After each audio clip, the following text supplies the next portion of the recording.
Serial भाग्य लक्ष्मी में बलविंदर फंस गया है बुरी तरह से। जी हाँ, दरअसल बलविंदर बहरूपिया पंडित बनकर लक्ष्मी के घर आया था पूजा में, पर उसका मकसद लक्ष्मी को जान से मारने का था और इस काम में वो सफल तो हो जाता है, लेकिन लक्ष्मी की जान बच जाती है।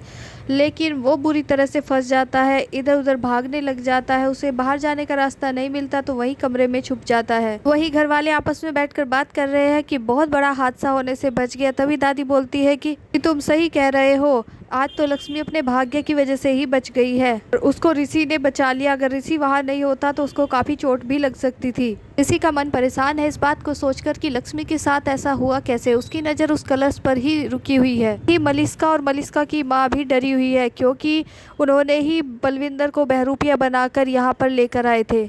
को परेशान देख उसकी बुआ कहती है कि ऋषि ये केवल एक एक्सीडेंट था। तभी ऋषि बोलता है कि अगर ये एक्सीडेंट था तो ये कैसे हुआ, और अगर ये किसी की हरकत थी तो उसे मैं छोड़ूंगा नहीं। ऋषि जिद पर अड़ गया है कि मैं इस बात का पता लगा कर ही रहूंगा। दूसरी ओर जब आयुष बलविंदर को ढूंढने के लिए बाहर जाता है तो ऊपर से बलविंदर की दाढ़ी नीचे गिर जाती है। जब आयुष उस दाढ़ी को देखता है तब उसे बहरूपिया बलविंदर पंडित की याद आती है कि उसने सेम ऐसी ही दाढ़ी लगाई हुई थी। दूसरी ओर लक्ष्मी जब अपने कमरे में जा रही है तो वो सोचते हुए उसी बात को लेकर सोच रही होती है जो उसके साथ हुआ।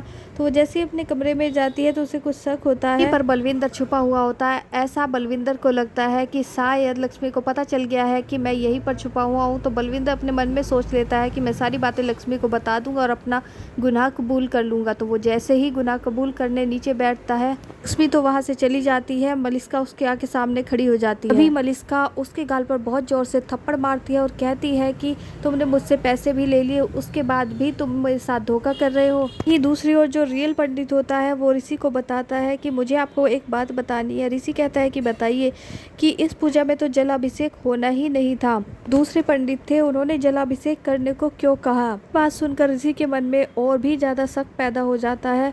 और जब आयुष सामने से आ रहा होता है, सामने से मलिष्का भी आ रही होती है, तो उनकी एक दूसरे से टक्कर होती है। आयुष के हाथ से दाढ़ी गिर जाती है, लेकिन वो वहीं पर उसको छुपा लेता है और मलिष्का को इस बात का पता नहीं चलने देता। उसके बाद आयुष मलिष्का को झूठ बोलता है, कहता है कि तुम्हारी मम्मी तुम्हें नीचे आवाज लगा रही है, तुम जल्दी से जाओ। तभी मलिष्का जैसे ही जाती है तो तभी उधर से लक्ष्मी आ जाती है और वो लक्ष्मी को बताता है कि जिसने आप पर हमला किया था मुझे उसके बारे में पता चल गया है। तो बताता है कि वो और कोई नहीं है, मलिष्का ही है। लक्ष्मी बहुत सीधे स्वभाव की है तो इसलिए वो आयुष की बातों पर विश्वास नहीं करती। उसके बाद आयुष कहता है कि देखिए, आप खुद ही सोचिए, इसका ने आपको पहले भी नुकसान पहुंचाया है और इस बार मैं विश्वास के साथ कह सकता हूं कि मलिष्का ने ही आप पर हमला करवाया है। इसके बाद लक्ष्मी आयुष की बात पर विश्वास करते हुए कहती है कि चलो फिर, पंडित अभी भी गेस्ट रूम में ही होगा, जा करके देखते हैं। बलविंदर भागने की तैयारी में लगा हुआ है, वो रास्ता ढूंढ रहा है कि किधर से निकल के जाए, क्योंकि चारों तरफ पुलिस खड़ी हुई है तो उसका निकलना संभव नहीं है। आगे आने वाले एपिसोड में देखना ये होगा कि क्या बलविंदर को पुलिस पकड़ पाएगी, साथ ही क्या मलिष्का और मलिष्का की मां का सच पता लग पाएगा घर वालों के सामने।